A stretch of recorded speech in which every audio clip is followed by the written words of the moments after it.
ગૌતમ પદ દાન મૂળ સૌ ધર્મનો મહિમા કેળું સંસ્થાન દાન બીજી કીર્તિ તનો લક્ષ્મીનો ફળદાન પાત્ર દાન શિરોમણી ગુણમણી ગુણનો દાન ગોયમ પદ ભાવું પૂછતા લઈએ અવિચળ ઠામ છઠ છપ તપ કરે પાણનું ચૌનાની ગુણદાન કે સમ સુપાત્ર કો નહીં નમો નમો ગોયમ સામ પાણી સર્પના મુખમાં વિષ બની જાય છે, સાગરના જલમાં ખારું બની જાય છે, ગટરમાં ગંદુ બની જાય છે, ખેતરમાં ઉત્પાદક બની જાય છે, સ્વાતિ નક્ષત્રમાં છીપમાં પ્રવેશ પામે તો મોતી બની જાય છે. શ્રી જીન શાસનમાં તીર્થંકર ભગવંતોને રત્ન પાત્ર સમ કહ્યા છે, ગંધર્વ ભગવંતોને સુવર્ણ પાત્ર સમ કહ્યા છે, સર્વ વૃત્તિધર મુનિ ભગવંતોને રજત પાત્ર સમ કહ્યા છે, દેશ વૃત્તિધર શ્રાવકોને કાંસ્ય પાત્ર સમ કહ્યા છે, સમકિતવંત શ્રાવકોને તાંબાના પત્ર સમ કહ્યા છે, જાણે મિથ્યા દ્રષ્ટિ જીવોને લોખંડના પાત્ર સમ કહ્યા છે. અહીં ગૌતમ પદને જાણે દાન ધર્મ સાથે જોડી દીધું છે અને દાનને પણ જ્યારે અલગ અલગ કક્ષાના પાત્રો સાથે જોડી દીધું છે ત્યારે કેટલીક વાતો દાનની અને કેટલીક વાતો પાત્રની કરી લેવી અતિ જરૂર છે. સમયદાન, શબ્દદાન, સંપત્તિદાન, સામગ્રી દાન અને શરીરદાન આ 5 પ્રકારના દાનનું ક્ષેત્ર એટલે બધું વ્યાપક છે કે એમાં અભયદાનનો, જ્ઞાનદાનનો, સુપાત્ર દાનનો અને સમાધિ દાનનો પણ સમાવેશ થઈ જાય છે. અને દાનના જગતની સૌથી મોટી અને મહત્વની હકીકત એ છે કે દાનનો સંબંધ સામગ્રી સાથે એટલો નથી જેટલો હૃદય સાથે છે, બુદ્ધિ સાથે એટલો નથી જેટલો લાગણી સાથે છે. આનો અર્થ આ જ કે સામગ્રી ભલે તમારી પાસે પર્યાપ્ત માત્રામાં છે, પણ લાગણીના ક્ષેત્રે જો તમે સંવેદનશીલ છો તો તમે દાન માટે પ્રવૃત્ત થઈ શકો એવી કોઈ જ શક્યતા નથી. જાણે સામગ્રી તમારી પાસે ભલે અતિ સીમિત છે, પણ હૃદય જો તમારું ભાવુક છે, સંવેદનશીલ છે, તો દાનમાં પ્રવૃત્ત થતાં તમને કોઈ જ રોકી શકે તેમ નથી. અને હા, દાનનો અર્થ જે હોય તે આપવું એ પણ દાન હોઈ શકે, છોડવું એ પણ દાન હોઈ શકે, પણ દાનનો અર્થ નહીં પણ દાનનું ફળ આ જ છે. દાનમ વપનમ વાવવું એ દાન છે. તમે દાન કર્યું એટલે વાવણી કરી દીધી. જે વાવ્યું એને મસ્ત ખાતર મળ્યું, પર્યાપ્ત પાણી મળ્યું, સરસ પ્રકાશ મળ્યો અને યોગ્ય માળી મળ્યો એટલે વળતરમાં જે પણ મળે એ કલ્પનાતીત જ મળે. અબલત લગણીનો આધાર માત્ર વાવણી જ નથી. વાવણી માટે ભૂમિ કેવી પસંદ કરવામાં આવે છે એ પણ છે. બીજું તંદુરસ્ત છે પણ ભૂમિ જો ઉખડ છે તો વાવણી નિરર્થક છે. ભૂમિ જો સામાન્ય છે તો લગણી ઠીકઠાક છે, પણ ભૂમિ જો કાળી અને ફળદ્રુપ છે તો લગણી ટનાટન છે. અહીં પૈત તરીકે નામ ભલે ગૌતમનું મુકાયું છે, પણ ગૌતમ ગંધર્વના ઉપલક્ષણથી આ અવસર્પિણી કાળના 24 તીર્થંકર ભગવંતોના તમામે તમામ 1452 ગંધર્વ ભગવંતોની ભક્તિ અને ઉપાસનાની વાત સમજી લેવાની છે. ગણેશ ગણપતિ મહામંગલ પદ ગૌતમ વિન નવ કોઈ દૂજો 1452 ગંધર્વ બંદર એ પદ અંતર્યામી પૂજો ધનચંદ્ર સૂર્યકૃત વિસ્થાનક પૂજા અંતર્ગત ગૌતમ પદ પૂજા. આ ગંધર્વ ભગવંતોને સુવર્ણ પાત્રની ઉપમા આપવામાં આવી છે. શી છે આ ગંધર્વ ભગવંતોની ઓળખાણ? એક અપેક્ષાએ કહેવું હોય તો એમ કહી શકાય કે આપણે તીર્થની પ્રાપ્તિ થાય છે એના મૂળમાં ગંધર્વ ભગવંતો હોય છે. સૌ પ્રથમ ગંધર્વ ભગવંતો દ્વારા પ્રભુને આ પ્રશ્ન પૂછાય છે, ભૈવમ કી તક્તમ. 3 વાર પૂછાતા પ્રશ્નના પ્રત્યુત્તરમાં પ્રભુ તરફથી સાંભળવા મળે છે, ઉપનેય વા, વિગમેય વા, ધ્રુવેય વા. આ 3 ત્રિપદીને પામી ગંધર્વ ભગવંતો ત્યાંને ત્યાં 14 પૂર્વની રચના કરી દે છે અને પ્રભુ પોતે એમના મસ્તક પર વાસક્ષેપ કરીને તેમને તીર્થની અનુજ્ઞા આપે છે. શું કહું, ચતુર્વિધ શ્રી સંઘને તીર્થંકર ભગવંતો તરફથી મળતા શ્રુતનો ભવ્યતમ વારસો એ ગંધર્વ ભગવંતોની જ આભારી હોય છે અને એમાંય પ્રથમ ગંધર્વ ભગવંતો સ્વયં તીર્થ સ્વરૂપ ગણાય છે. ચતુર્વદ શ્રી સંઘનો જેમ તીર્થમાં સમાવેશ થાય છે તેમ પ્રથમ ગંધર્વ ભગવંતનો પણ તીર્થમાં સમાવેશ થાય છે.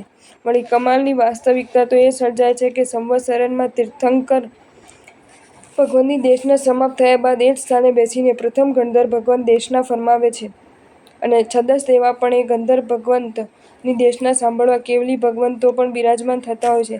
આના પરથી ખ્યાલ આવી શકે છે કે સુવર્ણ પાત્ર સમા ગૌતમ પદ કેટલું બધું મહાન થશે. અલબત્ત ગૌતમ પદમાં કેન્દ્ર સ્થાને રહેલા ગૌતમ ગંધર્વની જ વાત કરીએ તો એમ કહી શકાય કે દાનેશ્વરીમાં એમના સ્થાને બીજા કોઈને પણ આપણે ગોઠવી શકીએ નહીં. એમને એક જ ચીજનું દાન કર્યું, સંયમ જીવનનું, અને એમની દાનની લબ્ધિએ આશ્ચર્ય એ સર્જ્યું કે જેમણે પણ એમને સંયમ જીવનનું દાન કર્યું એ તમામને કેવળ જ્ઞાનની પ્રાપ્તિ થઈ ગઈ. ગૌતમ શબ્દ 3 અક્ષરથી બનેલો છે. ગો એટલે કામધેનુ, ત એટલે કલ્પતરુ કલ્પવૃક્ષ, મ એટલે મણિ ચિંતામણી. ભૌતિક વિશ્વની તમામ ઉત્કૃષ્ટ ચીજો ગૌતમ નામમાં સમાય છે. ગો શબ્દાત કામધેનુત્વમ, ત કારાત તરુતુલ્યતા, મ કારાત મણિ સામ્યંચ જ્ઞાયતે ગૌતમ પ્રભો. પ્રભુ મહાવીરના કેવળજ્ઞાની શિષ્યોની સંખ્યા 700ની જ્યારે ગૌતમ સ્વામીના કેવળજ્ઞાની શિષ્યોની સંખ્યા 50,000ની. આવા અનંત લબ્ધિ નિધાન ગૌતમ પદની આપણે આરાધના કરવી છે. આપણે એમની ઉપાસનામાં સમયનું દાન કરીએ, એમની સ્તવનામાં શબ્દોનું દાન કરીએ, એમની ભક્તિમાં સંપત્તિનું અને સામગ્રીનું દાન કરીએ, એમની આરાધનામાં શરીરનું દાન કરીએ અને એમનામાં ગુણોમાં આપણા મનને જોડતા રહીને સાચા અર્થમાં એમની ભાવ પૂજા કરતા રહીએ. યાદ રાખજો, ભક્તિ એની એ જ હોવા છતાં ભક્તિનું મૂલ્ય તો પાત્રના આધારે જ નક્કી થતું હોય છે. રોટલી એની એ જ, પણ ભિખારીના હાથમાં આપવું ફળ મામૂલી, આસ્તિકના હાથમાં આપો ફળ થોડું વધુ, ધર્મીના હાથમાં આપો ફળ એથી થોડુંક વધુ, યોગીના હાથમાં આપો ફળ અનેક ગણું વધુ, યોગીનાથના હાથમાં આપો ફળ કલ્પનાતીત. શું કહું, બહિર્જગતમાં પથિક મંજિલે પહોંચી શકે છે પથના માધ્યમે, ભોજન હોજરી સુધી પહોંચી શકે છે મુખના માધ્યમે, એક છેડેથી બીજે છેડે મુસાફર પહોંચી શકે છે સેતુના માધ્યમે, પણ આભ્યંતર જગતમાં સાધક મંજિલે પહોંચી શકે છે ચિત્તના માધ્યમે. વિત્ત બરાબર, પાત્ર ઉત્તમ, પણ ચિત્ત જો નબળું તો મંજિલે પહોંચવું અશક્ય પ્રાય. વિત્ત નબળું, પાત્ર ઉત્તમ અને ચિત્ત પણ જો ઉત્તમ તો મંજિલે પહોંચવાનું 100% નિશ્ચિત. ચંદનબાલા પાસે વિત્તના નામે હતા કેવળ અડદના બાકુલા, પણ સામે માત્ર હતું પરમાત્મા મહાવીર દેવનું, અને એટલે જ ચિત્ત બની ગયું હતું કલ્પનાતીત, હદે બહુમાન સબર. પરિણામ 36,000 સાધ્વીજીમાં વડેરા સાધ્વીજી બનવાનું પરમ સદભાગ્ય. એક વાત નિશ્ચિત છે કે દાનમાં બહુમાનસભર ચિત્તનો જ મંજિલે પહોંચાડવામાં પ્રધાન ફાળો હોય છે, છતાં ચિત્તને બહુમાનસભર બનાવવામાં પાત્રનો ફાળો પણ નાનો સૂનો હોતો નથી. ઉપકરણ જો સાવ સાદું હોય છે તો ગ્રહસ્થને એના ઉપયોગમાં એવા મસ્ત ભાવો કદાચ નથી ઉછળતા, પણ ઉપકરણ જો આકર્ષક હોય છે તો પ્રાય કરીને એના ઉપયોગમાં ભાવો ઉછળ્યા વિના નથી રહેતા.